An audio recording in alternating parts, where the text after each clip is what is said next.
Xin chào quý vị. Chào mừng quay trở lại kênh Trí tuệ Phật học. Đây là series Một cách sống khác. Một cách sống khác là series chia sẻ dựa trên những bài giảng về chuyển hóa tâm của đạo sư Lama Zopa Rinpoche, bậc đại hành giả Phật Pháp Tây Tạng, người sáng lập hệ thống trung tâm tu học FPMT trên khắp thế giới. Các bài giảng này được Ngài truyền dạy qua hình thức video tại Trung tâm Phật học Amitabha ở Singapore trong năm 2022. Xuyên suốt lời giảng, Lama Zopa Rinpoche nhấn mạnh rằng cốt lõi quan trọng nhất của Phật Pháp là lòng từ bi. Nếu con người ngày càng hiện hơn, biết nghĩ cho người khác hơn, thì đó chính là đấng thực hành Pháp.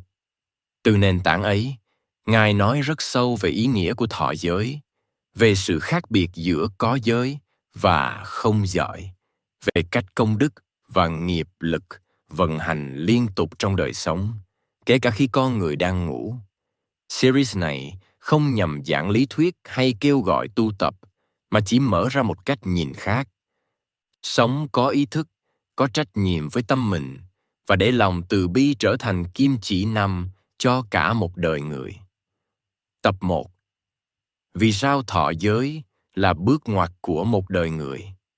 Có một câu hỏi rất đơn giản, nhưng nếu thật sự ngồi xuống với nó, người ta sẽ không trả lời nhanh được.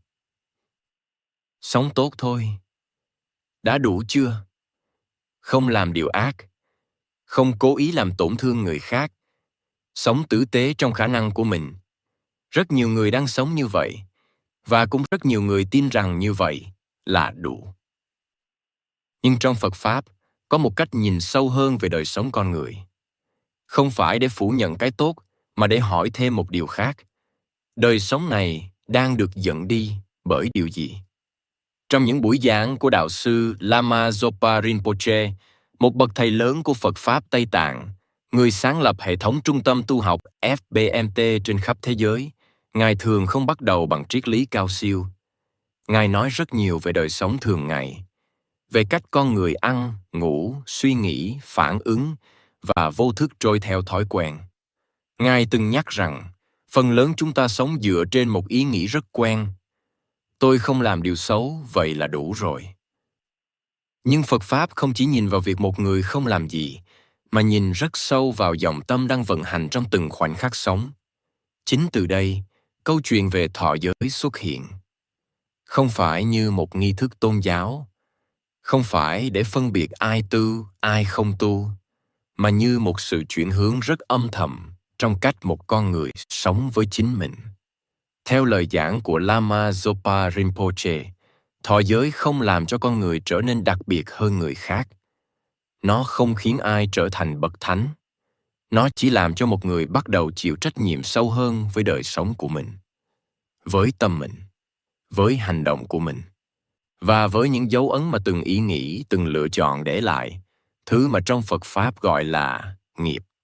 Khi một người chưa thọ giới, người ấy vẫn có thể làm rất nhiều việc thiện, vẫn có thể giúp người, thương người, sống đàng hoàng. Nhưng những điều đó thường xảy ra theo từng lúc. Khi có cảm hứng thì làm, khi mệt mỏi thì thôi, khi hoàn cảnh thuận thì dễ, khi nghịch thì rất khó. Còn khi một người tự nguyện thọ giới, theo cách nhìn của Phật Pháp, họ đã đặt vào đời sống của mình một lời nguyện. Không phải lời nguyện để người khác thấy, không phải để được công nhận, mà là lời nguyện nằm rất sâu trong tâm. Ví dụ như một người phát nguyện không sát hại sinh linh. Từ giây phút đó trở đi, không chỉ khi người ấy cố gắng làm điều tốt, mà từng khoảnh khắc không giết hại, dù đang đi đường, đang ăn cơm hay đang ngủ, đều trở thành một dòng thiện nghiệp đang lặng lẽ vận hành. Lama Zopa Rinpoche từng diễn tả điều này bằng những hình ảnh rất đổi. Ngài nói rằng, giới giống như một dòng chảy ngầm. Không ồn ào, không phô trương, nhưng không gián đoạn.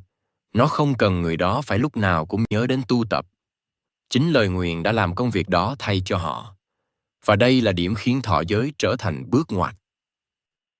Bước ngoặt không phải vì từ đó cuộc đời sẽ dễ dàng hơn, không phải vì khổ đau biến mất, mà vì từ đó ý nghĩa của từng khoảnh khắc sống đã thay đổi, cùng là không sát sinh. Nhưng một người không thọ giới chỉ có công đức khi họ ý thức và chủ động làm điều thiện. Còn người đã thọ giới theo Phật Pháp thì ngay cả khi không nghĩ đến, dòng thiền vẫn đang chạy. Lama Zopa Rinpoche từng nói rất thẳng rằng, có những người học Pháp rất nhiều, nói Pháp rất hay, nhưng nền tảng đời sống lại không thay đổi. Ngài không phê phán, Ngài chỉ nhắc một sự thật. Nếu không đặt lại nền sống, thì tu hành rất dễ trở thành hình thức. Phật Pháp không ép ai phải thọ giới. Và Lama Zopa Rinpoche cũng không kêu gọi mọi người phải làm điều đó. Ngài chỉ ra sự khác biệt rất rõ giữa sống tốt theo thói quen và sống có ý thức. Một người sống tốt nhưng không có hướng sâu, giống như chèo thuyền mà không có la bàn. Rất cố gắng, rất mệt, nhưng không biết mình đang đi về đâu. Thọ giới, theo cách nhìn này, là lúc một người chủ động đặt hướng cho đời sống của mình, thay vì để nghiệp cũ và thói quen dần đi một cách vô thức. Series này mang tên Một Cách Sống Khác, không phải để khuyên ai nên hay không nên thọ giới. Nó chỉ mở ra một câu hỏi rất thật. Giữa một đời sống bình thường, có thể nào con người chọn sống sâu hơn một chút không? Và nếu có, thì thọ giới, theo Phật Pháp, chính là cánh cửa đầu tiên của sự chuyển hướng đó. Không ồn ào, không ép buộc, nhưng đủ mạnh để làm thay đổi cả một đời người. Trong tập tiếp theo, câu chuyện sẽ đi sâu hơn vào một điều rất ít người để ý. Vì sao có những người chỉ cần đã thọ giới thì công đức vẫn âm thầm tăng trưởng từng ngày, ngay cả khi họ đang ngủ, đang ăn hay đang bước đi giữa đời thường. Xin cảm ơn quý vị đã đồng hành cùng kênh Trí Tuệ Phật Học. Xin chúc quý vị luôn mạnh khỏe, an nhiên giữa đời thường. Hãy nhấn like và subscribe kênh để không bỏ lỡ những nội dung hữu ích tiếp theo nhé.